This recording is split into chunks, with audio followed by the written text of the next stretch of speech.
Hello,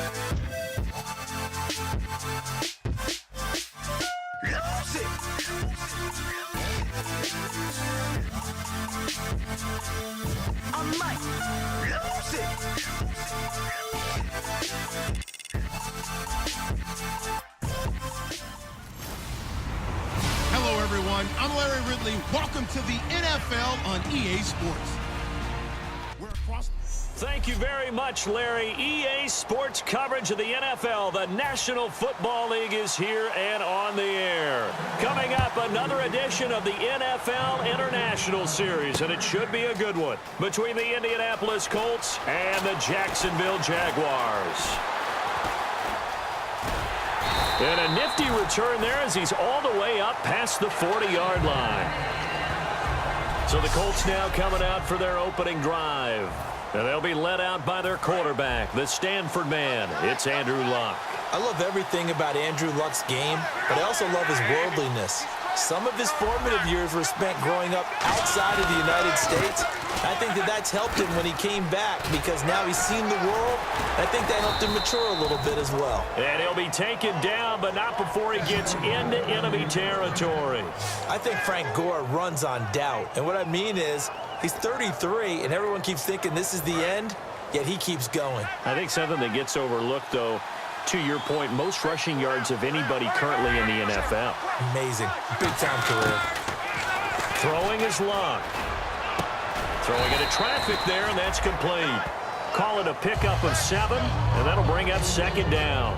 That was a nicely run slant route, and what the receiver's trying to do is make the defender think he's going upfield for a deeper route, and then breaks it off, usually after about 3 to 4 steps, and cuts towards the middle of the field. And now what he's trying to do is use his body to keep the defender away from the football and give the quarterback a really nice target. It'll be a gain of 2 on the play, but they'll remain a few inches short here with third down looming. Third down now following the run.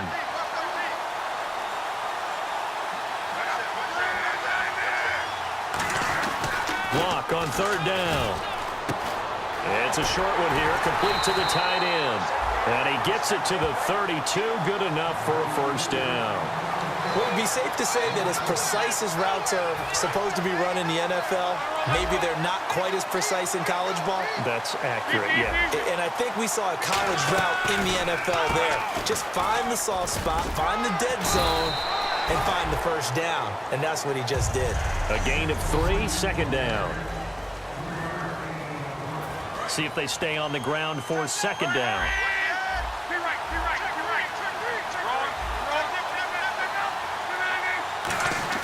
Here's Luck now on second down. Rolling to his left. Letting one go deep for the end zone. Oh, he almost had it for the pick. A great chance there for the interception in the end zone. Instead, third down. The 22 is the line to gain here on third down. A missed opportunity for an interception would have killed off the drive. He had a chance there to finish things off. Didn't get it done. I guess that's why a lot of those guys do not play offense. Pass interference, defense.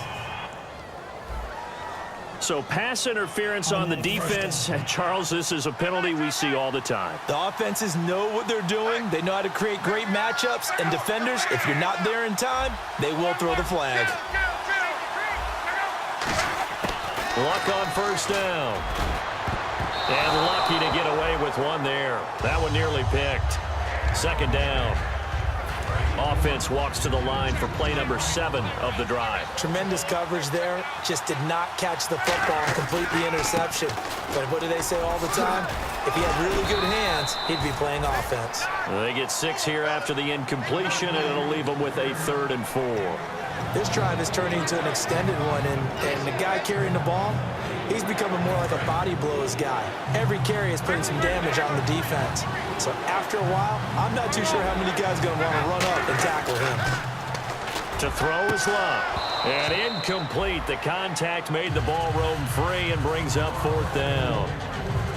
It looked like they had something there, but I think that he was thinking about running with the football before he actually hauled it in, and that led to a big drop. And look at this. They're keeping the punter on the sideline. They're going to go for it here on the opening drive. They snap it to Luck.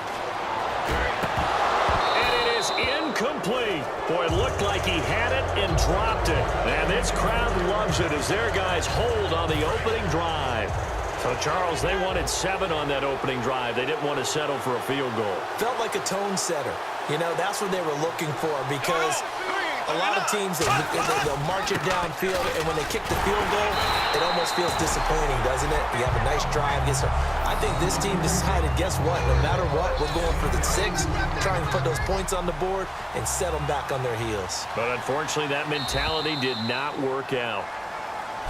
Alongside the former defensive back Charles Davis, I'm Brandon Gaudin. It's Jaguar football as we begin quarter number 2. They've got a 2nd down and 8 to start things out. On 2nd down, here's Bortles. Throwing over the middle, and it's incomplete. He was looking for Chris Ivory that time. And that'll lead here to a 3rd down. Everything about that play tells you about today's NFL offenses and what they're asking out of running backs. You can't just be a guy who can run the football. You have to be able to catch it as well, and he didn't get that done on that play.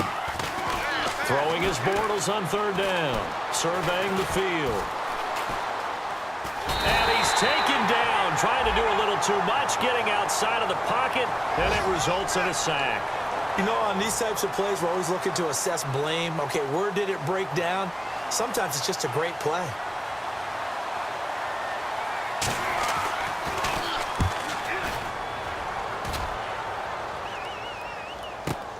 And taken at the 46. Give him 11 yards that time on the return. And the Colts are set up well as they take over 1st and 10 on the short side of the field. And now Indianapolis set to take the field. And on the last drive, they were in field goal range. They just opted not to kick it, didn't get it. How does that change the mentality this go-around?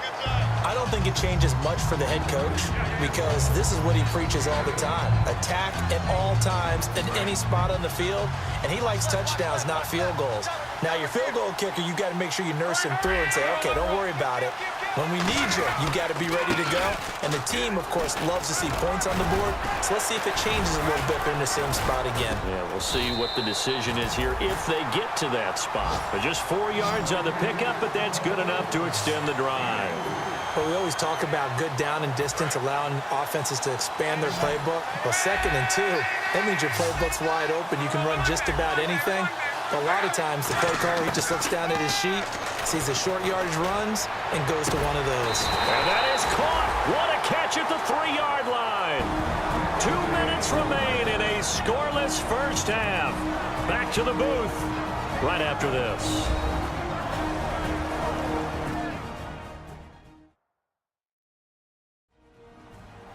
A reminder, coming up at halftime, we'll check in with Larry Ridley for highlights and analysis of our first half of play. Not too many highlights yet, at least in terms of scoring plays, that is. Yeah, but hang in there. We might get something these last 2 minutes. Here's Luck. And no escaping this time as he'll go down. They got him for a sack. The rookie from Notre Dame, Sheldon Day, able to drop him for a loss of 4. Well, if you're going to throw the ball on 1st and goal from the 2, the worst thing that should result is an incompletion for you offensively. But, Brandon, this is a different type of football. Back in my day, 1st and goal from the 2, a lot of big people with big neck rolls, they were on the field trying to ram it into the end zone.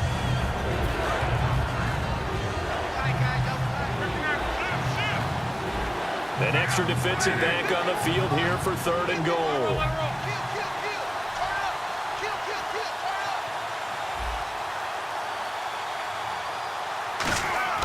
Now Luck on 3rd and goal. He's got time, and he's got his man. It's Hilton for the Colts touchdown. T.Y. Hilton, his 4th touchdown on the year. And the Colts have taken the lead. And in the red zone, I guess this is why you have a guy like that on your roster. Without a doubt, and if you have him, you use him, because he's a guy who's going to win just about every time. I don't care what the coverage is. And this is good to make it 7-0 Indy.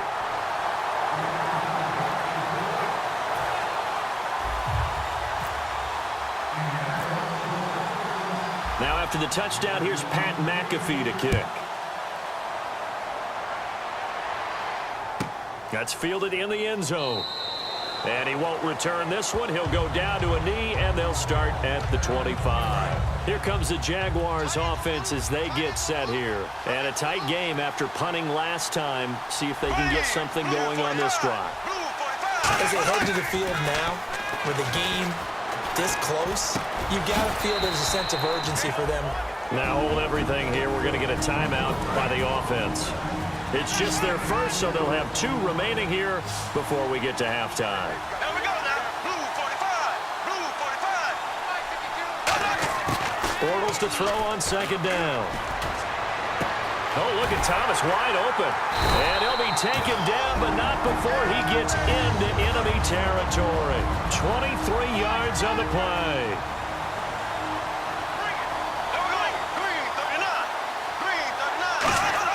On first down, Bortles.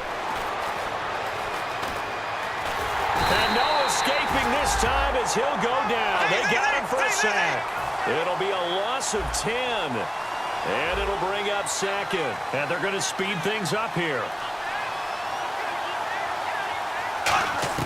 Now Bortles throwing on second down. The Colts are going to get him. Down he goes.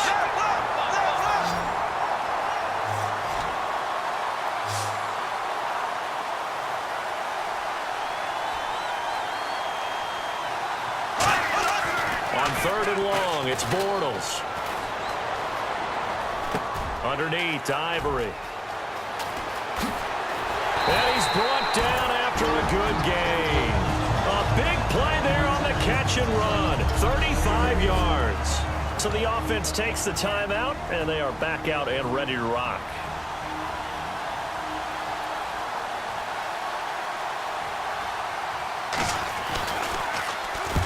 To the football. It's blocked. It's picked up alive. And he's got daylight. It's a foot race.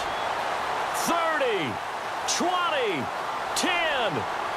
And with a clock reading zeros, he is into the end zone. What an exclamation mark to the end of this second quarter. Indeed. Indeed. And that score gives him a little more separation and a bigger lead. A little more of a comfort zone now. They can do more things defensively, maybe take a few more gambles as they try to continue to extend their lead.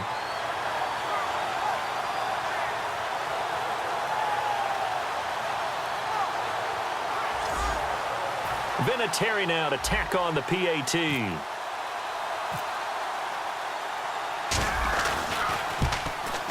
And it's good to make it 14-0. So we have come to halftime in what's already a 2-touchdown game, as we will send you back stateside to Orlando and say hello to